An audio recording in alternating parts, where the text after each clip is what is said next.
Graça e paz, irmãos. Bom dia. Hoje, 28 de janeiro de 2018, e vamos dar início aqui à sequência dos vídeos das mensagens Terceiro Dia, Ressurreição e o Milênio. Então, no capítulo 13 do Evangelho de Lucas, no verso 32, onde fala assim: Ele, porém, lhes respondeu: Ide dizer a essa raposa que hoje e amanhã expulso demônios e curo enfermos, e no terceiro dia terminarei. Então vejamos aí que Jesus, ele está falando aí do dia de hoje, amanhã e o terceiro dia. Então, o que Jesus está querendo dizer com isso? Qual a revelação? O que está em segredo? O que está oculto, né, aos nossos olhos, que nós só alcançamos através do Espírito Santo? Bem, primeiro, lá em Êxodo, no capítulo 19, a gente já fez uma mensagem sobre esse assunto. No capítulo 19, no verso 10, Deus fala para Moisés, para falar para o povo purificar hoje e amanhã, que é o terceiro dia estejais pronto, né? Então ali já viu hoje e amanhã. E ali ao terceiro dia de manhã a trombeta tocou. Então aquilo ali é apontando para o terceiro milênio. O hoje representa 1000 anos. O amanhã também 1000 anos. Aonde que está isso na Bíblia que a gente pode fazer um paralelo? Salmos 90, no capítulo 12, no verso 4, onde Moisés fala assim: 1000 anos aos teus olhos, Senhor, é como o dia de ontem. E também na terceira carta, na segunda carta de Pedro, no capítulo 3, no verso 8, Pedro fala assim: 1000 anos aos olhos do Senhor é como um dia, e um dia é como 1000 anos.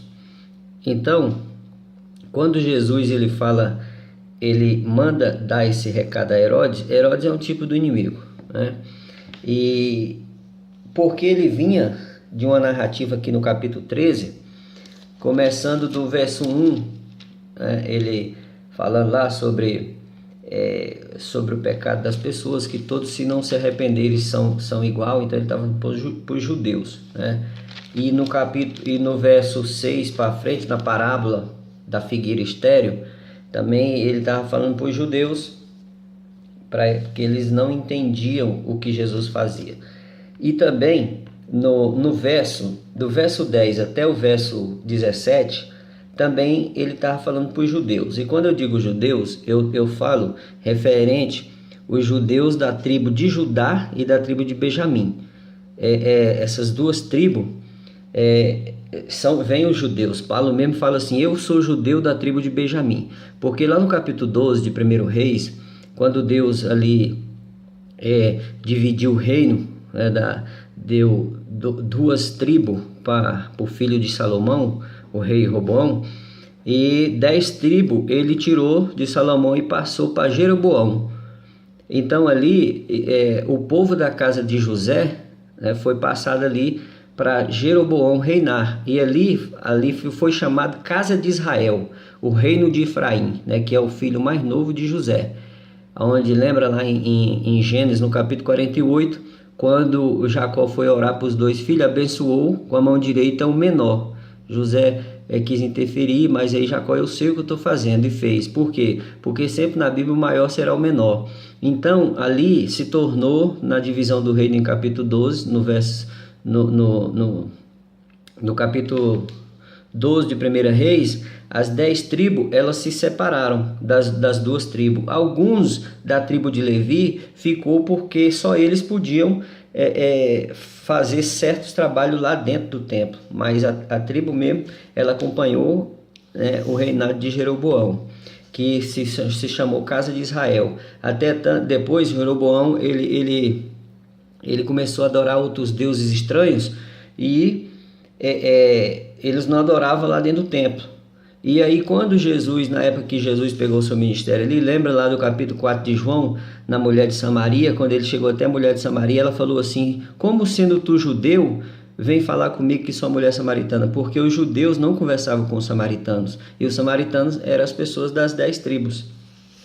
Mas ali a mulher se converteu a Jesus e ela passou. Jesus falou para ela assim: tu disseste bem, tu tens 5 maridos e o que tem agora, tiveste 5 maridos e o que tem agora não é teu. Ele estava falando dos tipos de deuses que eles adoravam. E aí ela se converteu a Jesus e começou a pregar o evangelho. Então aquilo ali espalhou para o mundo inteiro. Então a casa de Israel, ela espalhou para o mundo inteiro. E eles, os que não se converteram a Jesus Cristo, se tornaram gentios, que é ali onde Jesus fala ali que os pecados de todo mundo tem que se arrepender, entendeu? Então, aqui ele estava falando para os judeus, mas também atingindo ali as 10 tribos, né? Que é a casa de Israel. Existe a casa de Judá, né? Que são as 2 tribos, de Judá e de Benjamim, alguns levita, mas não tribo de levita, e as 10 tribos, casa de Israel. Então aqui no verso 10, quando ele fala no capítulo 13, no verso 14, fala assim, ó: o chefe da sinagoga, indignado de ver Jesus curava no sábado, disse à multidão: 6 dias há em que deve trabalhar, vinde depois nesses dias, para que sedes curado e não no sábado. Disse-lhes, porém, o Senhor: hipócritas, cada um de vós não desprende da manjedoura no sábado seu boi ou seu jumento para levá-lo a beber? Por que motivo não se devia livrar deste cativeiro em dia de sábado esta filha de Abraão, a quem Satanás trazia presa há 18 anos?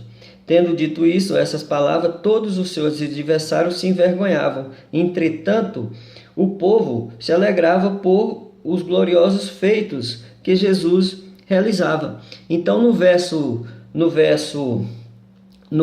30, ele fala: contudo, há últimos que virão a ser os primeiros, e os primeiros serão os últimos. Então lembra lá de que Jacó abençoou Efraim, entendeu, que era o menor?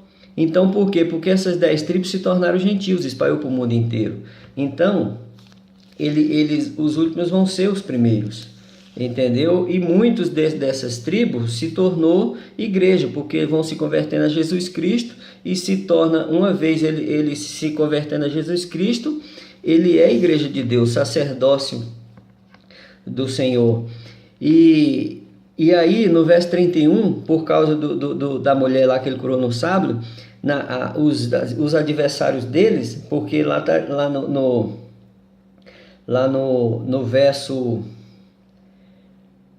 no verso 17 fala assim: tendo ele dito essas palavras, todos os seus adversários se vergonhavam. Então qual era o adversário dele? Os que estavam ensinando. Aí no verso 31 ele fala: naquela mesma hora alguns fariseus vieram para dizer-lhe: retira-te e vai daqui, porque Herodes quer matar-te. Herodes é um tipo do inimigo.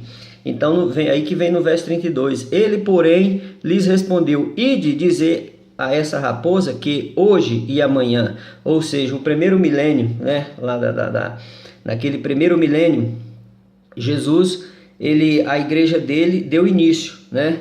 E também no segundo, que significa o amanhã. Aí logo no verso 18 do capítulo 13, ele fala: e dizia a que é semelhante. Aí aqui ele já está falando para a igreja, para as pessoas que vieram a converter mais na frente, das 10 tribos e os pagãos, né? E dizia: a que é semelhante o reino de Deus? E a que compararei? É semelhante a um grão de mostarda, que um homem plantou na sua horta e cresceu e fez-se árvore, e as aves do céu aninharam nos seus ramos. Agora a gente vai ver o que significa ramos, o que é ramos que Jesus está querendo dizer. Você vai lá no capítulo 15 do Evangelho de João e você vê lá no verso 5 o que ele fala: eu sou a videira, vós os ramos, quem permanece em mim e eu nele, esse dá muito fruto, porque sem mim nada podeis fazer. Então a primeira igreja, lá quando ele fala do grão de mostarda, a árvore é ele, os ramos é as pessoas que estavam se convertendo nele. Começou com os apóstolos. Então os apóstolos deu muito fruto naquela igreja primitiva. Só que com o passar dos anos foi entrando mentalidade diferente, que são as aves que se aninharam nos ramos, entendeu? Mas alguns ramos não davam fruto, e alguns ramos davam fruto, porque a igreja de Deus, ela atravessou esses 2 milênios até agora, nesse final onde nós estamos no final digo a vocês que nós estamos nas últimas horas, entendeu? Para entrar no terceiro dia, os mortos ressuscitar e a igreja ser arrebatada. Então, houve ramos que deu fruto. Quem? Os verdadeiros cristãos. Quem são os verdadeiros cristãos? Eu não estou falando de denominação, eu estou falando de verdadeiro cristão, são pessoas, entendeu? Que servem, porque quem sonda o coração e a mente é o Senhor. Entendeu? Então ali ela fala que as aves vêm aninhar nos seus ramos, em alguns ramos, né? Que não faz a vontade dele. Aí logo em seguida tem o verso 20, ele fala: disse mais, a quem compararei o reino de Deus?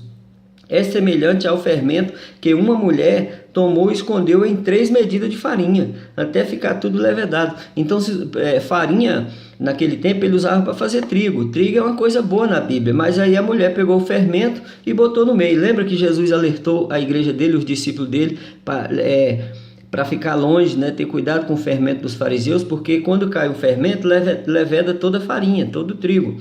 Então, foi isso que ele quis dizer. Então, que mulher é essa, né? Que desse tempo para cá veio fazendo essas coisas? Mas Jesus sempre ele tira a igreja dele, ele dá um entendimento, ele dá uma mentalidade, um coração puro para com a noiva dele. Então, foi aí quando ele falou, Herodes é um tipo do inimigo, né? Aí ele falou no verso 32, ele respondeu: ide dizer a essa raposa que hoje e amanhã, ou seja, a igreja dele trabalhou nesses 2 últimos milênios, que a igreja dele é o corpo dele, o verdadeiro cristão, e falou: hoje e amanhã expulso demônios e cura enfermos, e no terceiro dia eu terminarei, porque no terceiro dia é que os judeus vai converter a ele. No dia do arrebatamento, está em Zacarias 12:10. E Apocalipse 1:7, né? Todo olho, toda tribo de toda a terra vai ver. Aí eles vão se prantear, diz Zacarias 12:10. Eles vão se prantear, se quebrantar, porque eles vão ver que eles traspassaram, né, o rei, o Messias. E aí o Messias agora vem em glória. Aí eles vão receber o Espírito da graça. Então, isso vai acontecer no terceiro dia. E porque Jesus ressuscitou no terceiro dia. Então, ele é o primogênito dos mortos. Então, se um dia para o Senhor é como 1000 anos e 1000 anos como um dia, então no terceiro dia, ou seja, no terceiro milênio, os mortos vão ressuscitar e logo após a igreja é arrebatada. Aí entra o evangelho para a tribo de Judá e para a tribo de Efraim, nos 4 cantos da terra. Amém? Então nós vamos parar aqui nesse vídeo e no próximo vídeo nós vamos falar novamente do terceiro dia, nós vamos falar da figueira estéril. Amém? Graça e paz. Deus abençoe a todos.